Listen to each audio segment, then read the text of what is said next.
jangan sekali-kali pernah berpikiran kalau kalian ngelihat teman-teman kita di luar sana berkostum sedang cosplay itu mereka dianggap seperti jangan ya, singkirkan. Tapi kalau di Jepang itu berasa disambut banget, sampai dari anak kecil sampai kakek nenek. Jadi justru di sana tuh kayak sangat menghargai cosplay, sampai ada red carpetnya sendiri tuh di Nagoya, di jalanan sengaja diblokir semua untuk cosplay, jalan wakil-wakil negara-negara, dan orang-orang di sana antusias banget, sampai tapi pendapat lu ini, tadi lu ngomong ini, gua mau counter. Jadi suatu hari pernah bercerita, ya, nanti kita sensor ya. Dia pernah bercerita bahwa melakukan cosplay di Jepang itu hina katanya. Ya, dia bilang makanya dia make up segitu rupanya sehingga dia bawa teman-temannya dan tempat dia bekerja tidak tahu bahwa dia bercosplay. Katanya. Mungkin tuh zaman dulu ya, nggak tahu sih sekarang. Tapi emang kalau di Jepang tuh kalau lu ngantor jangan ketahuan cosplay gitu. Ya kan? Kayak merusak citra gitu. Tapi kalau yang cerita itu mungkin lebih ke karena event, ada event. Ada event. Emang dikhususkan buat ada peret, ada peretnya, karnival. Iya, bahkan wali kotanya ada kan, wali kota atau apanya gitu. Emang ada eventnya. Ya mereka mungkin maksudnya lebih mensupport acaranya aja kali ya gitu ya. Sebenarnya kalau kayak di Comic Cat di Jepang tuh dia ada cosplay juga. Nah itu ada teman yang pernah ke sana, dia bikin area untuk cosplay tuh cuma sampai sini ya, keluar tuh nggak boleh gitu. Emang dibatasin seperti itu gitu. Karena alasannya kan tertib banget. Takutnya karena Comic Cat tuh kan ramai banget kan, jadi ya emang, dan menurutku bagus karena dia membuat area buat cosplayer gitu.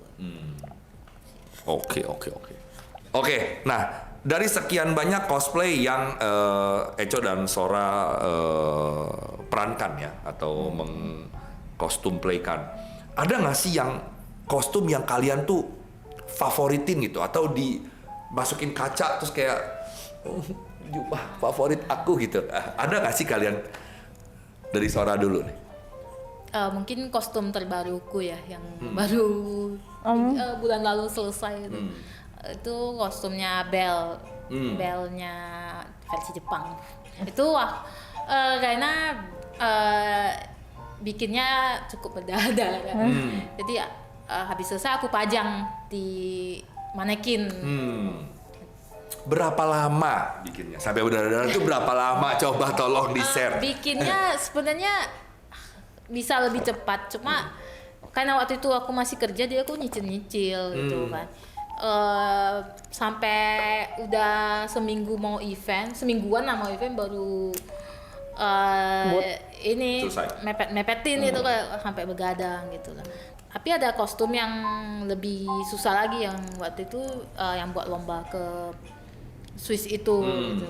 Itu hampir setengah tahun lebih ya bikinnya. Soalnya karena lomba itu harus lebih detail bikinnya sama bikin props. Nah itu juga makan waktu sih. Nah kalau Eco ada yang salah kostum yang paling lu favoritin? Kostum yang lu punya dari koleksi lu begitu. Siapa yang lu paling sayang itu? Kalau bisa lu kacain terus itu. Gimana ya? Soalnya ini bukan termasuk kostum sih. Aku lebih ke arah karakter favorit. Itu yang tadi aku mention, Sora dari Kingdom Hearts, sampai bikin 5 kostumnya. Itu karena favorit banget sama karakternya dan juga video gamenya. Itu apa ya? Itu kayak nggak pengen simpen gitu, kayak pengennya dipajang terus gitu. Itu tapi walaupun kostumnya tuh maksudnya nggak serumit itu, simple. Cuman apa ya? Memang ya lu paling sayang sih, paling favorit. Suka karakternya. Gitu. Kalau kostum yang yang lainnya sih yang rumit-rumit gitu memang udah memang ku pajang di studio. Dipajang, dia sudah dipajang. Nah, itu favorit nggak? Sampai dipajang? Itu favorit juga. Oh, favorit juga. Favorit juga. Semua pajang. Semuanya favorit. Semua aku sayangnya anak-anakku gitu. Iya, tapi tapi ada yang memang harus move on sih, kayak kostum-kostum yang lama, yang memang dari tahun 2006, 7, 8 itu kan emang udah ada umurnya lah ya, apalagi bahan-bahannya juga dulu kan bahan busa, terus bahannya kulit gitu-gitu yang sintetis, yang emang udah nggak tahan lagi ya, itu terpaksa harus move on, kita ganti ke karakter baru. Oke. Nah, ada saran nggak dari Eco dulu deh? Saran atau tips untuk orang yang mau jadi cosplayer nih, mungkin penonton kita masih ada yang pemula-pemula nih. Nah, ada nggak saran dan tips untuk menjadi cosplayer sebenarnya ada nggak dari Eco? Yang pasti kalau kamu mau mulai cosplay, untuk karakter yang pertama kali mau cosplayin itu karakter yang kamu suka dulu. Ya, jadi kalau kita suka tuh pasti kita usahanya udah semaksimal mungkin, apalagi kita seneng dengan karakternya, nanti kita setelah selesai kita cosplay bakal ngeliatnya seneng juga gitu kan. Terus jangan mudah nyerah aja sih kalau dari aku. Jadi segala sesuatu pasti ada startnya, mulainya. Mungkin bisa dikasih lihat nanti ya foto aku pertama kali cosplay kayak gimana ya. Yang memakai robot asli disasak, disasyain, gitu. Terus cuman bedakan doang. Itu jadi kita semua pernah di posisi itu. Jadi jangan takut pasti takutnya. Kalau yang baru-baru tuh takutnya tuh dikatain, jadi takut dikatain jelek, nggak sesuai karakternya, nggak pede ya kan. Dan bener. Yang gua takutnya kadang-kadang akhirnya dari begitu karakter rusak, jadi ngerusak karakter karena nggak pede, nggak ini. Terus kadang teman-temannya ajak bercandanya, blah, karakternya rusak, pecah dah. Gitu. Nah itu dia yang pesannya itu, jangan nyerah dengan karakter lo sebenarnya. Kalau karakter lo memang aslinya dia diem ya diem, jangan tiba-tiba lo karena teman-teman lo mengomong-ngomorin lo tiba-tiba bra karakternya jadi itu yang nggak oke lah menurut gua ya. Nah kalau dari Sora? Kalau dari aku, jadi kemarin itu, saran. Ya, jadi kemarin itu sempat di PM ada satu orang gitulah bilang, aduh aku pengen banget bisa cosplay kayak kakak gitu, tapi masih takut gitu, malu gitu kan. Yang aku saranin sih maju dulu aja gitu kan. Saranku sih coba aja dulu, berani memulai. Kalau kamu memang suka pasti jadinya bagus gitu. Satu lagi saran dari aku itu, jadi gini, soalnya kan aku juga pas awal cosplay sempat dibilangin juga, ngapain cosplay, buang-buang duit gitu kan. Duit lu kerja julid, ada orang julid. Iya kan, tapi aku tetap jalanin karena aku suka, aku pengen jalanin ini gitu kan, pengen bikin, pengen foto dan segala macam jadi karakter itu gitu kan. Seiring waktu itu ya progres tuh tidak mengkhianati hasilnya gitu. Yang selalu aku bilang kalau orang nanya sarannya, lakukan aja hal yang kamu suka, yang positif, maka hal-hal baik akan mengikuti gitu. Itu dia Coba aja dulu. Cosplay kok coba-coba. Mulai aja dulu. Iya, mulai aja dulu ya. Jangan coba dulu. Kalau coba dulu Itu yang lain tuh. Oh beda ya? Itu agak lama. Nggak tahu. coba aja dulu atau coba-coba. Tadi coba-coba lagi. Coba-coba mah nggak ada yang bagus. Karena dia cuma sekali coba-coba. Mulai aja dulu. Betul, mulai aja dulu. Bagus. Nah, pertanyaan gue selanjutnya buat Eco lagi. Siapa cosplayer yang menginspirasi Eco sih sebenarnya kalau boleh tahu? Dari mungkin mau dalam negeri atau luar negeri, pokoknya dia yang menginspirasi lo lah gitu. Yang menginspirasi sampai sekarang ada satu cosplayer dari Thailand. Eugene Fei. Oh, Eugene. Senpai. Number one senpai tidak akan pernah berubah. Iya. Eugene waktu gue kenal Clash ya, datang ya, tamunya Clash ya, Eugene. Apa deh? Apa ya? Oh, gitu ya? Oh kayaknya pernah. Apa gue yang salah ya? Kayaknya gue Ya. pernah. Aku ingat dia pertama kali Ngobrol pindah sama ke dia. Indo itu apa? Kita bertugas. Iya. Jadi kalau orang yang cosplayer yang menginspirasi lo di Eugene. Izin, soalnya why ya. Pertama kalau secara personalnya dia emang bagus, personality-nya bagus, sebagai bukan misalnya out of cosplay ya. Personality-nya bagus dan dia di skill cosplaynya oke banget menurut aku. Dia bisa bikin sendiri, make up-nya bagus, in karakternya dapet. Jadi kayak inspirasi saya sekali. Nah, sudah ketemu dengan beliau ini, sudah berbicara, sudah apa? Oh sudah ya. Oh sudah sekamar juga. Gugup. Senpai. Gitu. Nanya-nanya, jadi ya buka-bukaan aja lah gitu. Senpai ada tips-tips nggak nih ya? Gitu. Dia sudah share seberapa ilmunya juga. Luar biasa sekali. Dia yang ini, dia menginspirasi aku make up. Dia kayak, maksudnya sebelum kenal Eugene gitu, make up kan kayak Malas biasa aku yang make up. Terus setelah Eugene ada bilang apa? Dia bilang belajar lagi make up gitu, langsung belajar saya. Karena idolnya yang ngomong, Iya. jadi semangat. Semangat langsung lihat YouTube tutorial, oh gini caranya gini. Tapi jadi berkembang jadinya. Nah sejak itulah Eco tidak perlu didananin lagi. Iya. Dia bisa dandan sendirian ya. Beban satu agak hilang dikit. Nah kalau Sora, Aku ya awal cosplay ya. Ini dari dalam negeri. Kalau dulu aku sukanya Pinky sama Orochi. Kenapa? Karena ya ke bawah aja dari awal cosplay tuh liatnya yang paling bagus itu. Iya. Dari segi kostum, makeup, crafting sih aku amazed banget sama custom Iya, mereka craftingnya gitu. dia. Dan syukurnya sampai sekarang masih temenan walaupun mereka sudah di negeri seberang. luar negeri?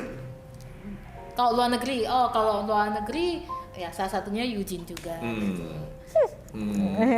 Oh jadi sebenarnya untuk Sora nggak ada yang sampai kayak bener-bener jadi kayak tiang tolak apa namanya tiang Kalau ukur, tolak ukur untuk cosplay itu kayak cosplayer ini. Dulu sih ya Pinky gitu. Dan tetap sampai sekarang. Ya masih. Cuma kan berkembang lagi ya. Sekarang tuh suka lihat yang luar negeri sih, yang misalnya. Gua ngerti. Sora berarti cuma fangirling aja. Dia nggak ada dia satu. fangirling juga. Tapi kalau dia tetap kayak satu ini dia kayak suhu gitu. Kalau aku lebih ke apa ya, ilmunya sih ya. Iya. Ilmunya. Nggak ada yang jadi idola sampai kayak ketemu dia tuh gugup gitu. Oh iya, dulu sama Pinky gitu. Ketemunya cuma sekarang udah teman dekat ya. Akrab, jadi udah biasa. Oke. Ini gue pengen tanya lagi. Sebenarnya gini, ini salah satu concern gue juga melihat cosplay yang sekarang nih, Eco dan Sora. Sebenarnya apa sih gini dari kacamata kalian berdua ya, perbedaan cosplay zaman kalian dulu ya, zaman kita juga dulu ya, sama setelah Heisei ini. Ada Heisei ya dari zaman sekarang ini. Nah, coba dari Eco dulu, ada nggak sebenarnya banyak banget perbedaannya. Dilihat dari segi mana dulu? Dari segi apa? Kostum? Dari segi kostum, awalnya kita nggak ada sumber daya ininya kan ya, materialnya. Dulu nih. Jadi kita mau apa-apa susah ya. Kita mesti perjuangin, bikin, nggak ada yang jual tuh. Mesti bikin dari awal. Nah itu. Terus zaman sekarang sudah banyak tersedia, apalagi online, bisa impor, langsung kostum jadi. Itu kita mau cosplay jauh lebih gampang. Nah itu dari segi kostum. make up banyak. Oh ya zaman dulu juga nyari-nyari tutorial nggak ada, mau di mana di majalah kita liatin satu-satu kan jarang ya. Majalah sekarang ya YouTube ada tutorial di mana-mana, workshop juga ada. Di sini jadi sejak ini ya, sejak internet itu kayaknya semua informasi jadi jauh lebih mudah. Lebih mudah, iya untuk, benar sih. nah mungkin buat zaman jadi sebenarnya ini kayak dua efeknya tuh ada dua gitu. Ada positif negatifnya. Kalau positifnya ya gampang dapat sumber. Negatifnya malah nggak mau effort lebih gitu. Nggak mau effort lebih, jadi misalnya tinggal beli kok kelar. iya, lu tinggal beli kelar. Terus bahkan kayak bahkan ada yang bahkan nggak tahu karakternya. Nanti mau cosplay, berat tinggal beli aja. Oh ini kebakai karakter apa ya? Kalau nggak salah Naruto namanya ini. gitu, misalnya gitu. Iya. Dan nggak tahu Naruto bagaimana. Iya. Jadi mungkin zaman dulu kita jadi lebih menghargai aja, menghargai hasil karya. Kalau zaman sekarang mungkin itu negatifnya aja ya, negatifnya jadi kurang menghargai. Tapi banyak juga kok yang menghargai. Iya, memang. Banyak. Terus dari segi apa lagi? Dari segi event. Dari segi, banyak banget pokoknya perbedaannya sih. Terus kita tuh kayak kebagi jadi beberapa dekade gitu. Yang awal generasi awal 2004 sampai 2010, habis itu 2010-an tuh, terus pasca pandemi itu udah kayak beda-beda lagi. Nah dari segi event, dulu eventnya banyak event kampus, baru awal masa perjuangan lah gitu ya. Yang ikut cosplay juga sedikit. Terus 2010 tuh zamannya kompetisi. Zaman banyak event. Masih Sowa tuh 2010 tuh. Masih Sowa tuh. Lagi kencang-kencang kompetisi, terus menuju internasional gitu tuh banyak kompetisi, dan sampai ada satu titik kayaknya titik jenuh deh. Titik jenuh dalam cosplay. 2012, 2013, 14 tuh. Titik Mungkin jenuh ya. tuh. Berasa nggak? Berasa nggak? Itu jenuh tuh. Sebenarnya sekarang ini kan kayak tiap minggu ada eventnya. Kayak tiap minggu ada event, bukan satu event gitu. 5-4. Kemarin tuh bisa 5-6 event sekali itu kan. Itu sama dengan 2012 dulu itu. Itu yang mungkin paling peaknya ya kan. Habis itu mulai turun. Biasa aja, tetap ada event tapi biasa aja gitu. Lalu tiba-tiba COVID gitu kan. Wah, terus hilang semua, nggak ada event semua cancel gitu. Invitation semua cancel gitu. Udahlah. Ya kita tahu lah pas pandemi itu semua juga tidak bisa apa-apa gitu. Tidak bisa. Tapi namanya cosplay itu kreatif ya. Di masa COVID kita bikinnya tuh lebih ke podcast, video gitu. Online. Ya kayak waktu itu awal-awal pandemi kita bikin Pass the Brush yang cosplayer ganti-gantian nih, berubah-berubah gitu. Ya seperti itu sih salah satunya yang kita ini. Kalau itu kita entar dulu deh, kalau kita bicara masalah pandemi ini. Nah, kalau tadi Eco udah mengemukakan dia punya pandangan soal perbedaan ya dulu sekarang, dari Sora sendiri melihatnya dulu sama sekarang bagaimana? Kurang lebih sama ya. Kalau dulu kan emang nggak gampang cari source untuk kostum. Fabriknya, make up gitu. Ya ingat banget sih, kita nggak bisa jahit kan. Akhirnya kita cari bahan sendiri nih di Tanah Abang gitu kan. Rame-rame gitu kan. Terus gimana ya, gampangnya ya bikin seragam aja nih gitu kan. Bikin seragam terus lempar ke penjahit gitu kan. Terus lama-lama boncos juga nih kalau bikin-bikin, terus saya belajar jahit. Waktu itu aku ingat tuh belajar sama teman gitu kan yang bisa jahit. Belajar armor sama Eco gitu kan waktu itu. Pelan-pelan gitu belajar, akhirnya ada kompetisi kita turunin gitu. Dari situ sih excited banget sih, dan tahun itu ya yang lomba-lombanya 2010 ke atas itu wah banyak sekali maker. Maker tuh kayak kalau ada yang baru tuh pasti dia bisa bikin walaupun dikit ya, tapi pelan-pelan tuh makin berkembang gitu. Dan emang waktu itu lomba tuh mostly kalau lu bikin sendiri nilainya tuh lebih baik gitu, bagus. Dan emang ada kompetisi yang harus bikin sendiri gitu, kayak WCS gitu. Bikin sendiri dalam arti Sora ini berarti bikin sendiri, tidak beli. Tidak beli, tidak boleh. Jadi kita harus kasih video makingnya gitu, progresnya seperti apa. Terus kita harus present. Kalau di WCS kan gitu kan, harus present. Ini bikinnya gimana gitu. Jadi kalau beli itu ketahuan, karena kelihatan kalau beli itu cara jahitnya gimana. Iya, Itu kelihatan lah, Bener-bener. mass product ya. Iya, mass product gitu. Tapi kalau ini kelihatannya gini nggak sih, kayak kalau yang cosplay sekarang tuh lebih kayak punya ego masing-masing, yang kalau dulu kita tuh kayak kerja kelompok gitu, bertim untuk ngebuat satu kostum doang, satu performance. Kalau sekarang tuh kayak individual gitu, jadi kayak cuma dia sendiri, one man show gitu. Kayak gitu nggak sih yang kalau gue lihat? Kalian lihatnya gitu juga nggak? Sebenarnya nggak juga. Jadi namanya beda generasi. Jadi mereka itu udah punya kelompok sendiri gitu kan. Yang saling support. ya jadi kalau kita kan kumpul bikin atau ngomongin konsep. Kalau mereka tuh zaman sekarang ya lebih ke mereka ngumpul bikin konten. Iya. Oh. Konten ini maksudnya apa? Sosial media Iya, atau konten untuk? sosial Video, media kayak gitu, gitu. Reels, Gitu. TikTok Iya. gitu. Oh, jadi bukan konten untuk dia perform, Ada yang gitu Ada juga sih, juga tapi sih. mostly sih buat sosial media. sosial media gitu ya, kayak dia lagi event, dia lagi makeup gitu.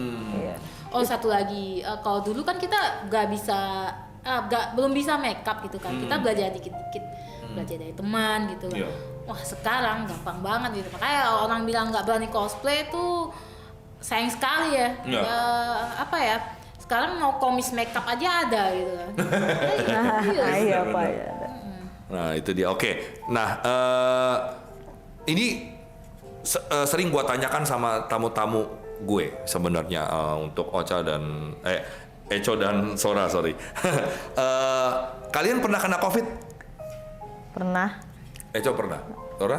Nggak tahu dia. Nggak jelas. Kayak ada, kayak enggak. Ya, yang kena pasanganku, cuma emang tinggal serumah, cuma beda kamar. Cuma aku nggak tes lagi gitu. Oh, oke. Nah, kalau yang berasa kena aja nih ya, berasa kena. Berarti Echo ada semacam kayak spiritual awakening nggak waktu kena itu? Hah? Maksudnya apa ya? Spiritual awakening itu kayak something gara-gara itu it's change your whole life. Karena kayak contoh gue, ketika gue kena itu, kita kan kayak di force untuk tiduran gitu, kayak biasa kita keluar, kita apa cuma diem kayak wah mati nggak nih ya, termalam ya sesek ya gitu. Nah tiba-tiba kayak ada spiritual awakening gue yang gitu di otak gue, kayak gue sadar ketika gue sakit itu kayak wow, gue sekarang bisa bedain loh teman gue yang anjing mana, yang bener mana gitu. Yang bener-bener teman gue mana, yang enggak mana, itu gue berasa banget ketika sakit itu. Dan gue kayak ada yang menghindari gitu. ya kayak gitu, atau pokoknya kayak gue tiba-tiba bisa tahu gitu loh bahwa oh this is my real friend, this is not, kayak gitu. Terus ada beberapa hal tentang hidup gue banyak berubah cara pandang gue tentang hidup gitu, sampai jadi sekarang ini. Nah untuk Echo ketika sakit itu ada spiritual awakening kayak gitu nggak? Untuk sakitnya sendiri sih nggak gitu ya. Mungkin karena pandeminya aja sih. Itu benar-benar kayak merubah hidup sih, pandangan hidup. Kalau sakitnya sendiri sebenarnya kenanya Omikron.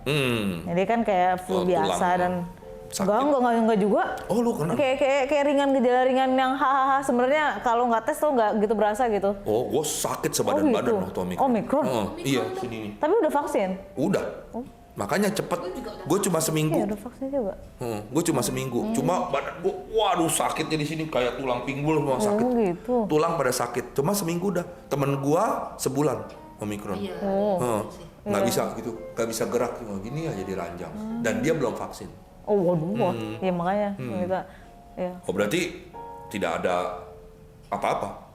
Iya, apa ya Tidak ada seperti kuning apa-apa ketika kena itu. karena iya kalau untuk sakitnya Oh berarti sendiri Eco lebih ke PSBB-nya kali ya? iya lebih ke arah pandemi lah. Kan kerjanya juga kerja event, kerja entertainment gini kan yang di lapangan banget. Nah, pandemi Iya. mau kerja apa nggak ada. Iya.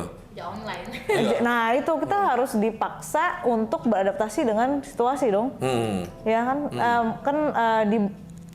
di bidang event ini nih yang paling berasa banget tuh. Nah itu salah dia. satunya kan. Gue dengar-dengar ada perbedaan yang cukup signifikan cosplay ketika pandemi, ketika sebelum pandemi dan sesudah ini. Iya. Apa yang bikin beda? Sekarang cosplay mesti pakai masker gitu maksudnya? Hah? Tunggu nih apa dulu nih yang beda? Akunya akunya apa? Cosplay. Cosplaynya. Sekarang sebelum pandemi sama sesudah pandemi. Beda, ada gap. Apa? Ada gap banget. Karena dulu itu kita terbiasa lewat event ya. Saling kenal di event, terus kita saling belajarnya di event gitu. Sekarang mungkin untuk cosplayer yang pasca pandemi kayak lost gitu loh kayak Banyak yang maksudnya- hilang, banyak yang nggak cosplay lagi. Ya itu ada banyak yang ganti ya, yang baru-baru gitu. Ya kita harus kenalan lagi sih gitu, effortnya gitu. Oh, wait.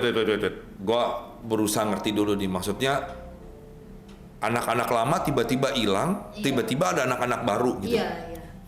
Banyak. itu suara. Banyak banget. Ya itu juga banyak Banyak. juga. Kayak out of nowhere mereka tiba-tiba Iya, ting gitu. ada. Karena kita menurut analisis kita sih ya, karena pas pandemi kita nggak ngapa-ngapain tuh. Yang kita lakukan apa? Biasa di rumah nonton Netflix dan lain-lain yang sedang berkembang pesatnya itu, dan di sana banyak anim. Ya kan muncul juga penggemar-penggemar anime yang baru, dan jadilah cosplayer baru. Nah bedanya nih kalau sebelum pandemi tuh kalau di event pasti kita saling kenal nih. Saling kenal. Iya, udah pasti si ini nih atau kita janjian ketemu gitu. Setelah pandemi, ini bukan hanya aku ya, yang lain juga nyampe event, gue gak kenal siapa-siapa nih gitu. Oh wow, segitunya ya. Segitunya. Padahal cosplayer baru kan kadang-kadang ya nggak buat kita heran karena memang setiap event pasti ada yang baru-baru gitu. Iya, Tapi ini yang seniornya malah yang Iya kayak ke riset gitu. Lu riset terus ganti generasi plus gitu. Oh wow, gua harus datang event cosplay lagi nih, gua untuk tahu. Banyak influencer baru sih pas Iya. Banyak influencer baru. Panutan mereka Pokoknya pun cakep-cakep aja deh.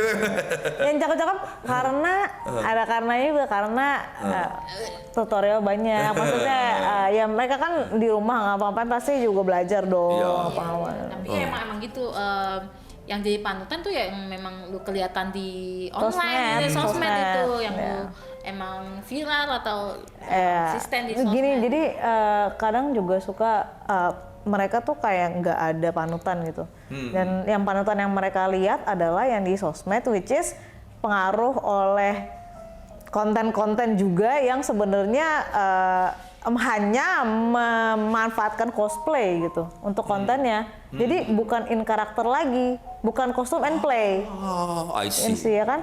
Jadi menggunakan kostum aja dan mereka entah joget-joget, entah apa yang mereka pun nggak tahu karakter itu. Wow, badut.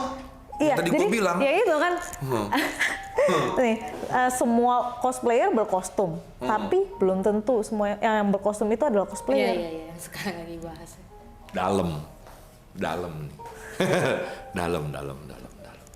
Itu negatifnya ya. Ya katanya. Nah, positifnya ada. Positifnya kalau dari aku ya, aku sekarang kalau cari tutorial tuh lebih gampang gitu. Ketik aja dapet gitu. Oke, kalau begitu Sora, thank you, Eco, thank you banget sudah hadir di Kasino Podcast. Dan jangan lupa teman-teman untuk cek IG dari sponsor kami tercinta yaitu Asla Clothing, Asla Clothing. Kita punya katalog-katalog keren di Instagramnya Asla Clothing, silakan dicek teman-teman, dan juga jangan lupa di like, di subscribe juga. Kita udah bikin jadi 2 episode ini udah pasti ya. Di like, di subscribe juga, di komen juga boleh. apalagi kalau misalnya teman-teman punya usaha restoran, sekali lagi saya ingetin buat teman-teman yang punya usaha restoran, bisa hubungin kita. Kita akan dengan senang hati datang ke tempat Anda dan kita liput gratis, tidak dipungut bayaran apapun ya. Bahkan kami bayar makan di tempat Anda. Jadi kalau misalnya punya teman, saudara yang punya restoran, kafe yang berbeda, yang keren, kalian bisa rekomendasikan ke kami di Casino Podcast. Atau kamu juga ada, boleh ketik aja. Sampai jumpa lagi di episode berikutnya. Terima kasih. Matane. なんか全部大丈夫じゃなかったもう言葉避けてな美容